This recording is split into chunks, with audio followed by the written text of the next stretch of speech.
aujourd'hui on est dans la rue parce que le gouvernement a annoncé le plan étudiant, donc c'est une réforme de l'enseignement supérieur et de la recherche.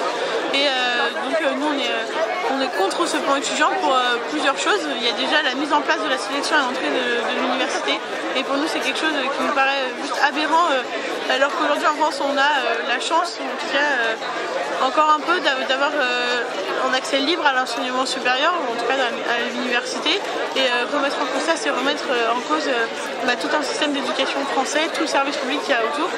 Et pour nous, c'est juste pas possible. Après, il y a plusieurs autres choses. On voit bien aussi qu'il y a la suppression des compensations et des rattrapages qui se profilent également pour les étudiants. Et beaucoup d'étudiants réussissent à avoir leurs années, notamment grâce à ce dispositif.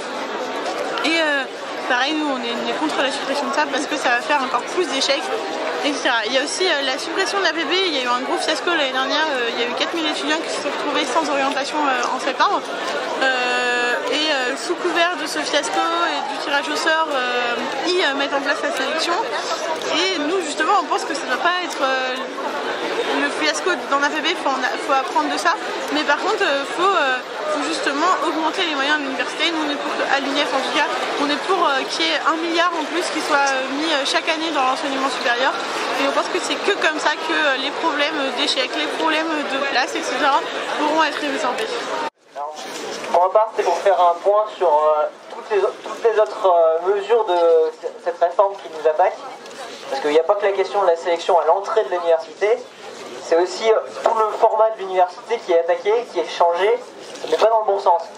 Par exemple, comme toute la licence va être modifiée pour être découpée, pour que toutes les unités d'enseignement, les UE, soient découpées individuellement et il n'y ait plus de lien entre elles, il n'y aura plus de compensation entre les matières.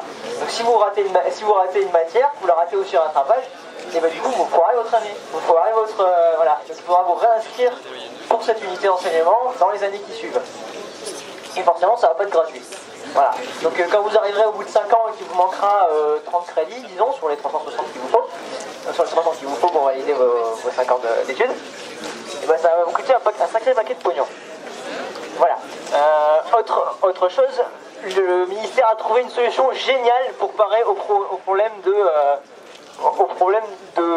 du fait qu'ils ne veulent pas embaucher de plus de profs. Et ben en fait, ils vont faire des tutos YouTube et des QCM à la place. Voilà. C'est ça la réforme. Et elle est belle et ça va bien faire mal. Mais ça, attention, c'est pour les étudiants qui n'ont pas de pognon. Hein. Ça, c'est pour les licences en 4 ans, c'est pour les universités qui ne sont pas d'excellence, voilà. Parce que sinon, on va avoir des filières bien financées, triées sur le volet, mais par contre, il faudra être bien dispo pour vos études. Il faudra répondre à un paquet de critères d'excellence, avoir déjà eu 18 au bac, enfin, ce genre de truc. Voilà. Est-ce que c'est le genre d'université qu'on a envie de voir? Je suis pas sûr. Puis du coup, pour rappeler aussi que la sélection en master qui a été mise en place en 2016, ça a été un sacré fiasco parce qu'au mois de janvier, là, il y avait encore des milliers d'étudiantes où le rectorat n'avait rien proposé. Donc je vous laisse imaginer ce qui va se passer au mois de septembre, au mois d'octobre pour la licence, quand le rectorat n'aura rien trouvé pour des milliers de bacheliers. Nous sommes évidemment au niveau du SNES avec vous, c'est le syndicat des enseignants, enfin un des syndicats des enseignants du second degré. Nous cherchons à mobiliser les collègues autour de cela. Nous sommes bien sûr concernés, notamment par le Parcoursup, dont nous voyons la mise en œuvre sans vraiment savoir où on va. Les enseignants comme les élèves ne connaissent pas les règles avant et ça se construit au fur et à mesure. Un deuxième professeur principal a été désigné pour les accompagner dans leur projet, mais on reçoit au fur et à mesure, ce qui veut dire que les élèves de lycée aujourd'hui avancent à l'aveugle par rapport à leur orientation l'année prochaine. Nous dénonçons, et là je crois que c'est un commun à toute la FSU, nous dénonçons un projet de société qui est axé sur la sélection et le tri social, c'est bien ça dont il s'agit. Nous sommes résolument pour une société où la connaissance est émancipatrice et ce qu'on nous propose, c'est de la sélection, du tri et une orientation uniquement par rapport aux emplois et non pas par rapport au développement des personnes et à la construction de projets personnels de culture et pas seulement dirigée vers l'emploi. Voilà ce que je voulais vous dire. Si ma collègue du SNES veut compléter, nous avons également ici représenté le SNUPP qui est un syndicat des instituteurs. Donc eux aussi sont concernés et ils sont avec vous puisque nous allons combattre ce projet de société. Voilà. Et puis bien sûr je passe à la parole aux locaux qui le SNESUP.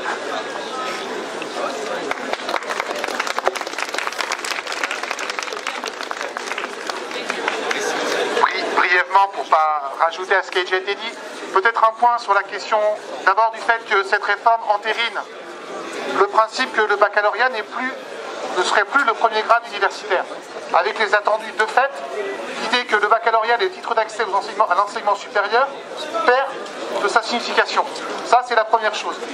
On nous vend bien sûr la remédiation pour les attendus, pour des élèves qui ne seraient pas au niveau, ainsi de suite. Simplement, au vu de l'état des finances des universités actuellement et de la situation budgétaire, on peut fortement douter de la mise en place effective de ces remédiations.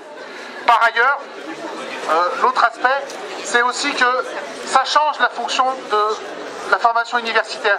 On n'est plus dans la formation finalement et les attendus, on est dans une logique de certification. C'est pas l'idée qu'à l'université aussi on va pour apprendre et s'orienter et finalement éprouver les choses, on y va pour être bon à l'emploi d'une certaine façon. C'est déjà tracer des perspectives, des orientations figées, là où justement l'université devrait être le lieu de la réflexion, de la recherche et du savoir. Et ça pour nous c'est inacceptable.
Derrière,